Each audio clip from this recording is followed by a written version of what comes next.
Համար եկեք ցույց տանք մենք առաջին ամենաունիվերսալ վարժությունը, որը կոչվում է փորային շնչառական վարժություն։ Աղջիկները առավել տեսանելի կերպով կցուցադրեն եւ կխնդրեի մեկնաբանել, ինչ է արվում։ Ահա, տեսնում եք ձեռքերը դրված փորի վրա,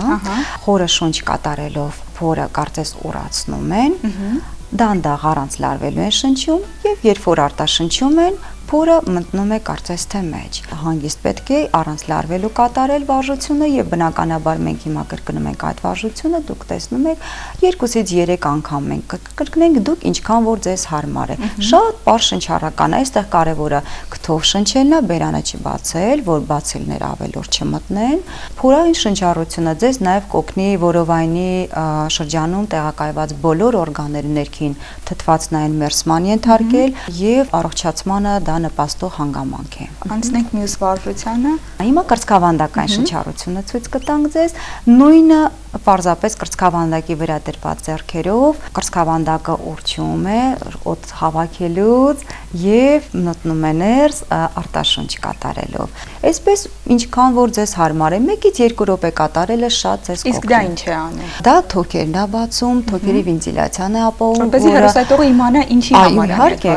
սիրով, ուրեմն սրտանոթային համակարգի աշխատանքն է բարելավում։ Այս շնչառականի ժամանակ դուք հնարավորություն եք ունենում ամբողջ թոքային երկու պատերով շնչառություն անել, ալվեոլաները բացել, այդ մասերը լրիվ թթվածնով լցնել եւ շատ առողջ թոքեր ունենալ, ինչը շատ կարեւոր է նաեւ ձեր դիմադրողականությունը, այսպես կոչված իմունիտետը բարձրացնել, որ այս ամենասուր վարակիչ շրջանում նաեւ արագ ինֆեկցիաները ձեր օրգանիզմ չներխուժեն ու դուք շուտ չհիվանդանաք։ Լավ, մյուս վարժությունը մի քիչ ավելի կրացած տարբերակով։ Այո, սա արդեն ավելի բարդ տեխնիկա է, որը մեր կենտրոնում մկանային վարժությունների հետ զուգորդվում է։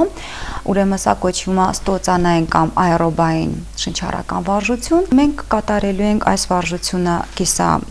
կրացած դիրքից, ոտքերի վրա դնելով ձեռքերը մի փոքր կոնքաստրային շրջանից ներքև, արտաշունչ կատարելով բերանից հանգիստ, ոնց որ մոմ եք փչում, հանգիստ կատարվում է այդ արտաշունչը,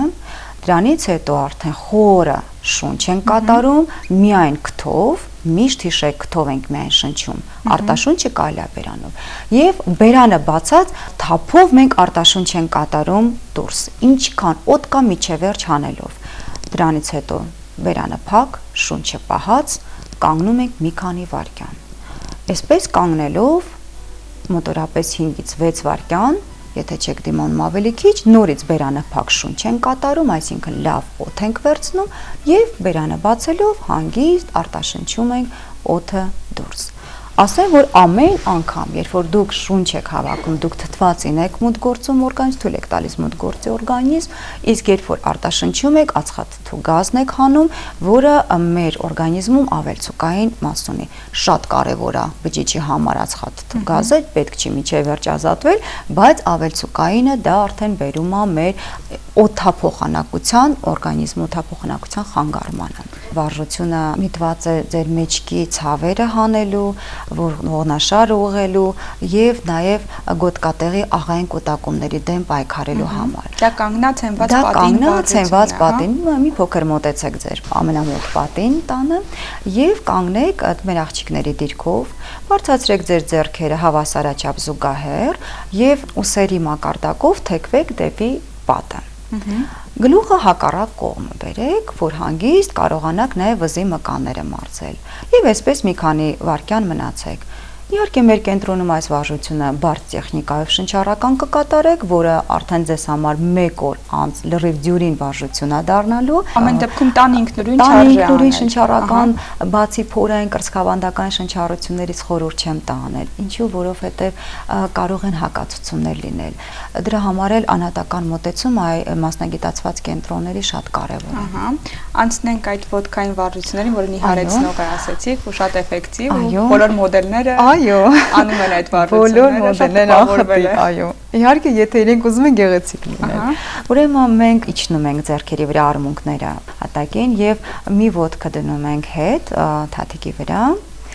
Հիմա մյուս ոտքը մնալու է այսպես ծալված դիրքով, այդ ոտքը, որը թաթիկի վրա է դրված, բարձրանալու է վեր եւ